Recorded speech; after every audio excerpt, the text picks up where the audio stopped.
Part 5, Chance.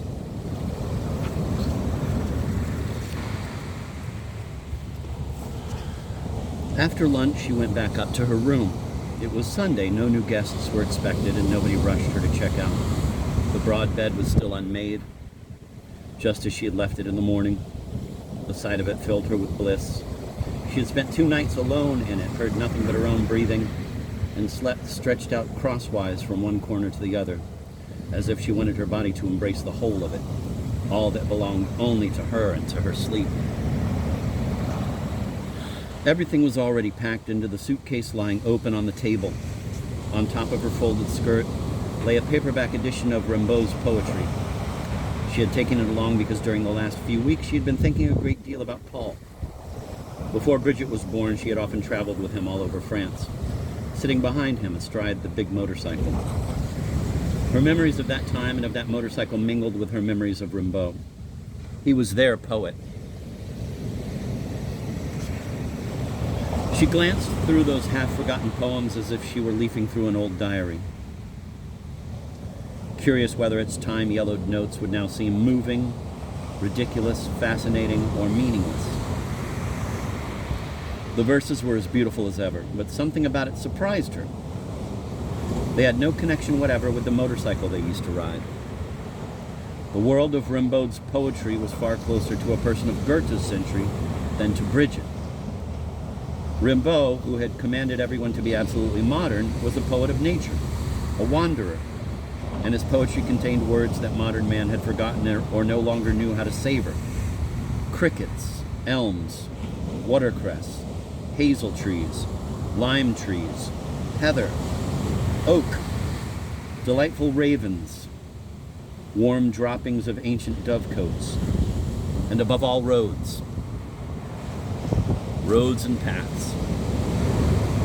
In the blue summer evening, I will go down the path pricked by wheat, treading on the low grass. I will not speak, I will not think, and I will wander far, far like a gypsy, happy with nature as with a woman. She closed the small suitcase, then she left the room, went briskly down the stairs to the hotel driveway, tossed the suitcase on the back seat of her car, and sat down behind the wheel.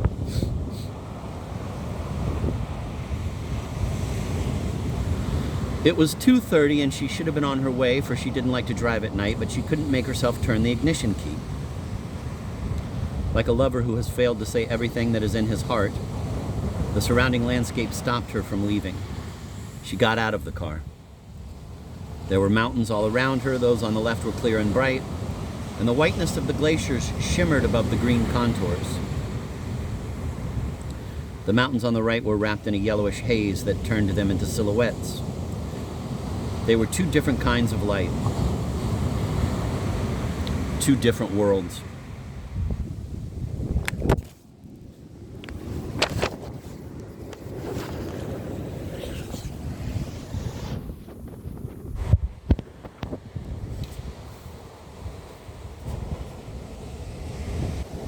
She kept turning her head from left to right and from right to left, and then decided to take one last walk. She set out along a gentle path that led upward through meadows toward a forest. Some 25 years had already passed since she had come to the Alps with Paul on the big motorcycle. Paul loved the sea, and mountains were foreign to him.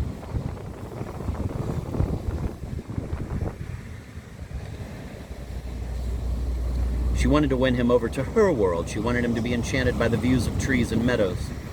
They parked the motorcycle at the edge of the road, and Paul said, "A meadow is nothing but a field of suffering. Every second some creature is dying in the gorgeous green expanse. Ants eat wriggling earthworms. Birds lurk in the sky to pounce on a weasel or a mouse. You see that black cat standing motionless in the grass? She's only waiting for an opportunity to kill. I detest all that naive respect for nature. Do you think that a doe in the jaws of a tiger feels less horror than you?" People thought up the idea that animals don't have the same capability for suffering as humans, because otherwise they couldn't bear the knowledge that they are surrounded by a world of nature that is horror and nothing but horror.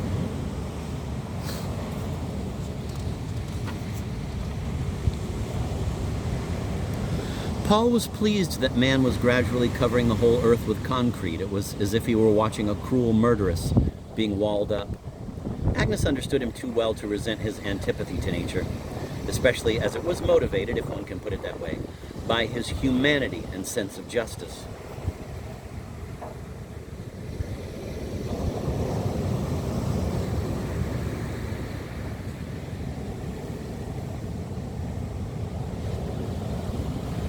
And yet, perhaps it was really just the ordinary attempt of a jealous husband trying to snatch his wife away from her father. For it was Agnes's father who had taught her to love nature. She used to walk miles and miles of paths with him, relishing the silence of the woods. Once some friends drove her through the American countryside. It was an endless and impenetrable realm of trees intersected by long highways. The silence of those forests sounded as unfriendly and foreign to her as the noise of New York. In the kind of forest loved by Agnes, roads branch into smaller roads and still smaller paths. Foresters walk those paths. Along the paths, there are benches from which you can enjoy a landscape full of grazing sheep and cows. This is Europe. This is the heart of Europe. This is the Alps. For 8 days I had been scraping my shoes on the stones of the roads, writes Rimbaud. Road, a strip of ground over which one walks. A highway differs from a road not only because it is solely intended for vehicles, but also because it is merely a line that connects one point with another. A highway has no meaning in itself. Its meaning derives entirely from the 2 points that it connects. A road is a tribute to space. Every stretch of road has meaning in itself and invites us to stop. A highway is the triumphant devaluation of space, which thanks to it has been reduced to a mere obstacle to human movement and a waste of time.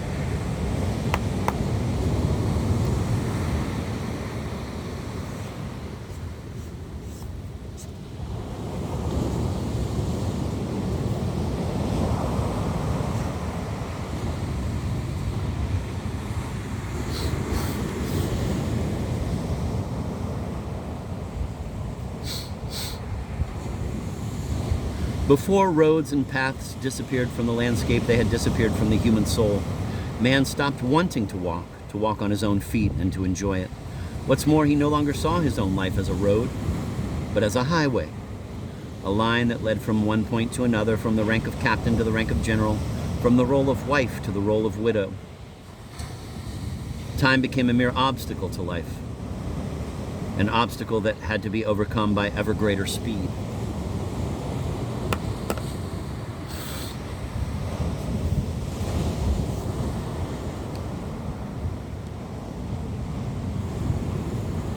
Road and highway, these are also two different conceptions of beauty.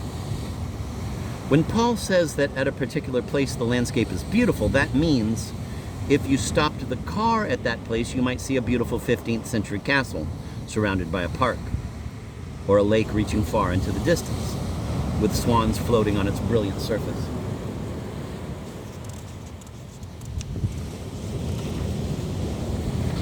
In the world of highways, a beautiful landscape means an island of beauty connected by a long line with other islands of beauty.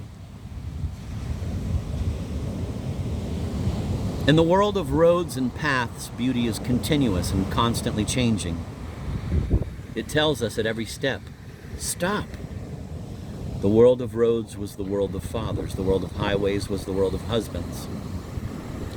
And Agnes's story closes like a circle, from the world of roads to that of highways, and now back again. For Agnes is moving to Switzerland. That decision has already been made, and this is the reason that throughout the last 2 weeks she's been feeling so continuously and madly happy.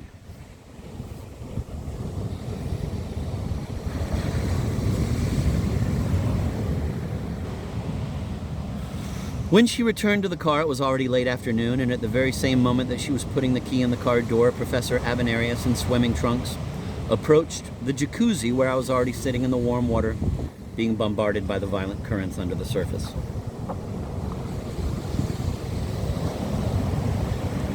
That's how events are synchronized. Whenever something happens in place Z, something else is happening in places A, B, C, D, and E.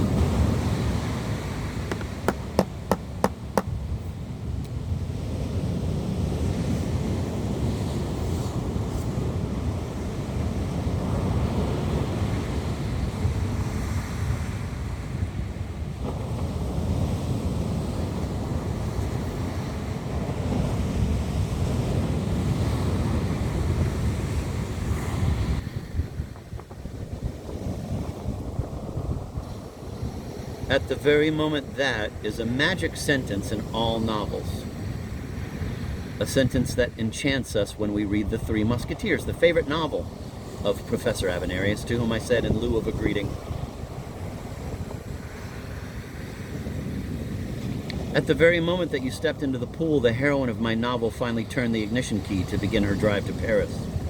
"A wonderful coincidence," said Professor Avenarius, visibly pleased, and he submerged himself.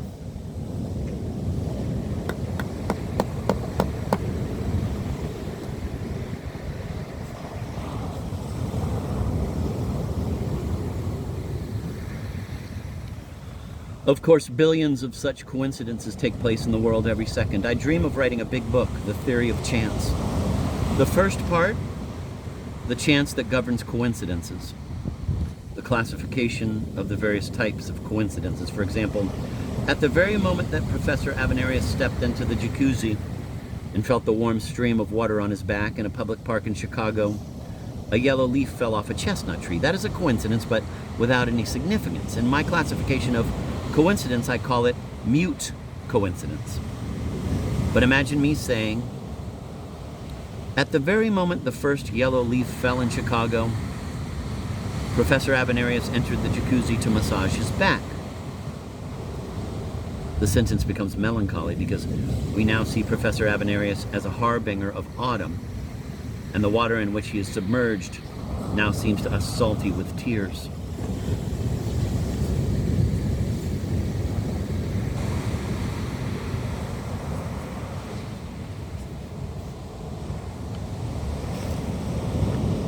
Coincidence breathed unexpected significance into the event, and therefore I call it poetic coincidence.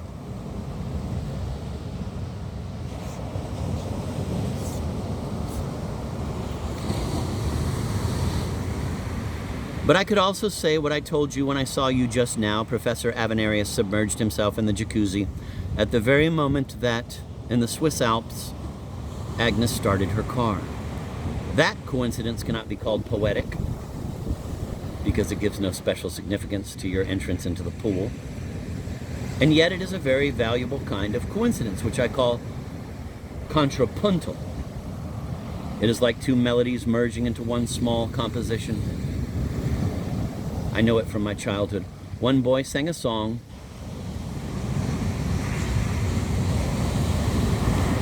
while another boy was singing a different one, and yet they went well together. But there is still one other type of coincidence.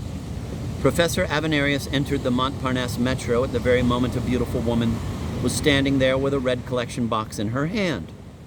That is the so-called story-producing coincidence, adored by novelists.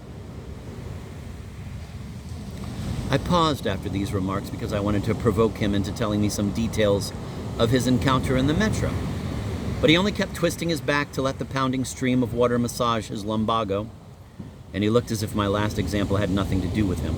"I can't help thinking and feeling," he said, "that coincidence in man's life is not determined by the degree of probability. What I mean is that often a coincidence happens to us that is so unlikely we cannot justify it mathematically. Recently, I was walking down a totally insignificant street in a totally insignificant district of Paris when I met a woman from Hamburg whom I used to see almost daily 25 years ago. And then I completely lost touch with her. I took that street only because, by mistake, I got off the metro one stop too soon. And she was in Paris on a 3-day visit and was lost. The probability of our meeting was 1 in a billion. What method do you use to calculate the probability of human meetings? Do you happen to know of any method? I don't, and I regret it, I said. It's odd, but human life has never been subjected to mathematical research. Take time, for example. I long for an experiment that would examine, by means of electrodes attached to a human head, exactly how much of one's life a person devotes to the present, how much to memories, and how much to the future.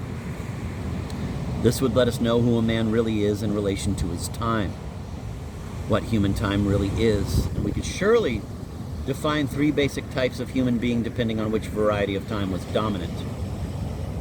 But to come back to coincidence, what can we reliably say about coincidence in life without mathematical research? Unfortunately, no existential mathematics exists as yet. Existential mathematics, an outstanding idea, Avenarius said thoughtfully. Then he added, in any event, whether it was a matter of 1 in a million or 1 in a billion, the meeting was absolutely improbable, and it was precisely this lack of probability that gave it value. For existential mathematics, which does not exist, would probably propose this equation: the value of coincidence equals the degree of its improbability. To meet unexpectedly in the middle of Paris a beautiful woman whom we hadn't seen in years, I said dreamily. I don't know what made you assume that she was beautiful. She was the cloakroom attendant in a brasserie I frequented every day. She came with a party of retired people to spend 3 days in Paris. When we recognized each other, we looked at each other with embarrassment, almost with desperation. In fact, of the kind felt by a legless boy who wins a bicycle in a lottery. As if we both knew that we were given the gift of an enormously valuable coincidence that will do us no good whatsoever. It seemed that someone was laughing at us, and we were ashamed in each other's eyes. This type of coincidence could be called morbid, I said, but I am trying in vain to figure out into which category to place the coincidence by which Bernard Bertrand was awarded the title of complete ass.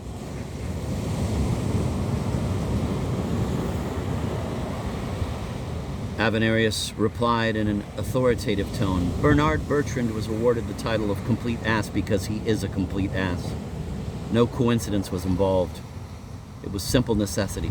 Not even the iron laws of history described by Marx involve greater necessity than this title. And as if my question had irritated him, he rose from the water in all his threatening majesty. I rose as well. We got out of the pool and went to sit down at the bar at the other end of the gym.